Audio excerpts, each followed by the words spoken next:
사랑하는 제들교회 성도님들, 오늘 하루의 삶도 하나님의 말씀으로 시작하기를 원합니다.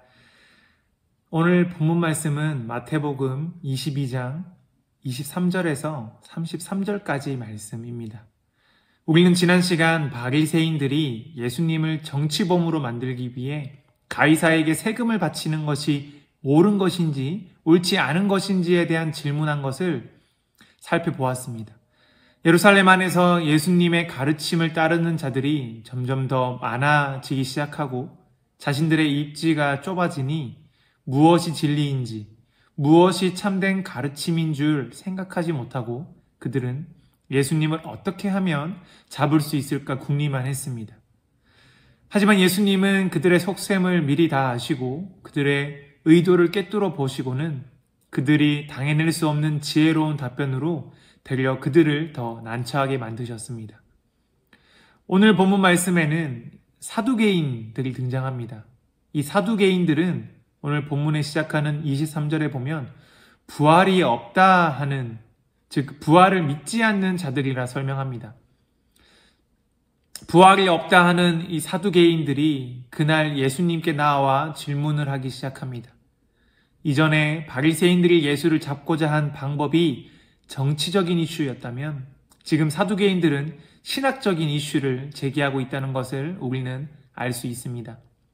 이 당시 사두개파 사람들은 예루살렘의 제사장 귀족과 평신도 귀족들이 만든 하나의 어떤 정치, 종교적 결사체로서 유대의 정치 권력을 독점하고 있었습니다. 이들은 정치적으로 로마와 결탁하는 타협주의적 자세를 취했으나 또 신앙적으로는 보수적인 태도를 취했습니다. 그래서 그들은 모세 오경만을 권위 있는 경전으로 인정하였고 그들은 부활과 내세를 부정했습니다.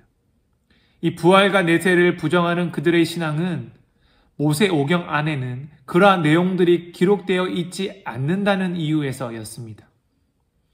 예수님은 이전에 예루살렘에서 사역을 하실 때 자신의 죽음과 부활에 대한 가르침을 3번에 걸쳐 하신 바 있습니다. 예루살렘 장로들과 대제사장들과 서기관들 앞에서 본인이 고난을 받고 죽임을 당하고 제3일에 살아나야 할 것을 말씀하셨습니다. 아마 사두개인들은 예수님의 죽음과 부활에 대한 이 가르침을 들었을 것이고 부활을 믿지 않는다는 그들의 신앙과 대립이 되고 갈등을 초래하게 되었을 것입니다. 사두개인들은 자신들의 신앙을 지키고 예수님의 부활의 가르침을 공격하기 위해 지금 예수님께 질문을 던진 것입니다. 그리고 그 질문에 대한 내용이 오늘 본문 24절에서 28절까지 기록되어 있습니다.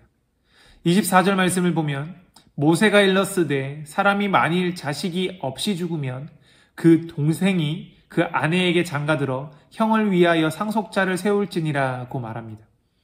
여기서 모세가 일렀다고 하는 것은 신명기 25장 5절에서 6절에 기록되어 있는 내용으로 형제가 대를 잇지 못하고 죽었을 때 동생이나 형이 대신 죽은 형제의 대를 이어 주어야 한다는 규정을 말합니다.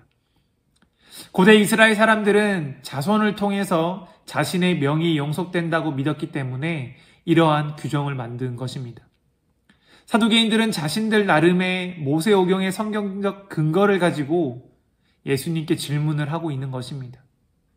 뒤이어 25절에서 28절까지 말씀을 보면 우리 중에 7형제가 있었는데 마지가 장가들었다가 죽어 상속자가 없으므로 그 아내를 그 동생에게 물려주고 그 둘째와 셋째로 7째까지 그렇게 하다가 최후에 그 여자도 죽는다면 그렇다면 부활 때의 7 중에 누구의 아내가 되길까 이렇게 질문을 합니다. 사두개파 사람들은 예수님의 부활 신앙이 어리석은 것임을 증명하기 위해 아주 기세등등하게 모세오경의 말씀을 인용하면서 이 질문을 던진 것입니다. 그들의 질문에 대한 대답을 예수님이 시작하십니다. 29절 말씀을 보면 예수님은 그들을 향해 너희가 성경도 하나님의 능력도 알지 못하는 고로 오해하였다고 말씀하십니다.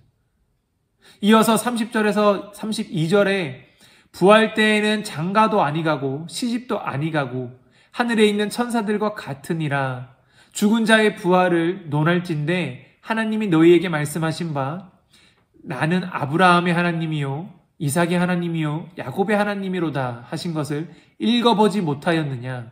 하나님은 죽은 자의 하나님이 아니요 살아있는 자의 하나님이시니라 하시니라고 말씀하십니다. 여기서 예수님의 부활에 대한 두 가지 포인트는, 먼저 부활은 옛날의 삶으로 돌아가는 어떤 소생의 의미가 아니라는 것입니다. 부활 때에 누구의 남편도 누구의 아내도 아닌 천사들과 같은 천사처럼 된다는 의미보다는 천사와 같은 차원의 삶으로 들어가게 된다는 것을 의미합니다.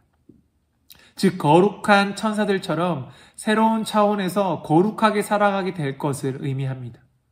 또 한 가지 포인트는 예수님이 하나님의 말씀하신 바를 인용하실 때 과거형으로 나는 아브라함의 하나님이 없고 라고 말씀하신 것이 아니라 현재형으로 나는 아브라함의 하나님이다 라고 말씀하셨다는 것입니다. 이렇게 표현된 이유는 이들이 죽어 있으나 살아있는 것과 마찬가지로 그들이 장차 부활하게 될 것을 의미합니다. 예수님께서 이 말씀을 거론하신 까닭은 사두개파 이들이 성경을 제대로 알지 못하고 있었기 때문입니다. 그들이 성경을 제대로 안다면, 그들이 성경을 제대로 보았다면 부활을 믿지 않으면 안 된다는 것입니다. 그들은 자신들이 성경을 잘 알고 있다라고 자부해왔지만 성경을 바로 알지 못하는 자들이었고, 그들은 결국 예수님의 부활에 대한 가르침을 받아들이지 못한 자들이 됩니다. 바리새인과 사두개인들이 예수님의 가르침을 받아들일 수 없었던 이유가 무엇이었습니까? 바로 성경을 올바로 알지 못했기 때문입니다. 그에 대한 반응은 무엇이었습니까? 바로 예수님을 선생님으로 불렀다는 것입니다. 예수님을 선생님으로까지 밖에 받아들이지 못한 것입니다. 이것이 그들의 한계가 되었습니다. 예수님을 향해 선생님이라고 부르는 그들의 호칭은 주는 그리스도시요 살아계신 하나님의 아들이라고 고백하는 베드로의 고백과 너무나 상반됩니다. 그들에게 예수님은 그저 말씀을 조금 가르칠 수 있는 선생님으로밖에 보이지 않았기 때문에 그들은 예수님의 참된 가르침과 하나님의 능력을 깨닫지 못한 자들이 된 것입니다.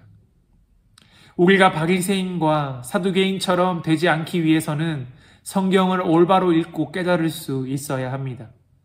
성경이 무엇이라 말하고 있는지 우리는 항상 성령님께 지혜를 구함으로 그 성경을 공부하고 연구하면서 우리의 신앙이 참된 진리 안에서 바로 자랄 수 있기를 소망하고 갈망해야 합니다.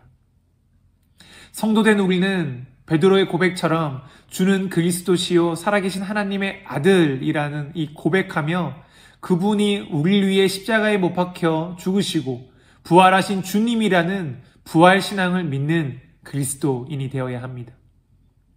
우리가 믿는 하나님은 능력의 하나님이시요 구원의 하나님이라는 것을 믿는 사람들이 되어야 합니다. 저는 우리 삶 속에서 하나님이 정말 나의 주님이라는 고백을 날마다 할 수 있기를 간절히 소망합니다. 내 삶이 조금 어려워졌다고, 내 삶이 조금 힘들어졌다고 하나님의 능력을 제한하는, 하나님의 능력이 어떤 우리가 제한하는 거기까지밖에 못 미친다는, 예수님을 선생님으로 밖에 보지 못하는 그런 실수를 범하지 않기를 소망합니다. 예수님이 말씀하신 그 하나님은 아브라함의 하나님이요 이삭의 하나님이요 야곱의 하나님이요 그리고 나의 하나님, 우리의 하나님이 되십니다. 하나님이 날마다 우리와 함께 하신다는 믿음, 지금도 살아계셔서 내 삶을 전적으로 통치하시고 주관하신다는 이러한 믿음의 신앙이 우리 안에 흘러넘칠 수 있기를 간절히 소망합니다. 우리가 이러한 믿음으로 살아간다면 우리는 우리 삶의 어떤 상황에 흔들리는 것이 아니라, 어떤 자극에 무너지는 것이 아니라 오직 하나님과의 관계 속에서 우리 삶은 오직 주님 안에 지배받는 삶이 될 것입니다. 오늘 우리에게 주어진 하루의 삶도 하나님이 나와 함께 하심을 믿고 하나님의 능력을 믿고 오직 하나님과 친밀한 관계 속에서 주님께 지배받는 성령 충만한 삶이 되실 수 있기를 간절히 소망하고 축복합니다.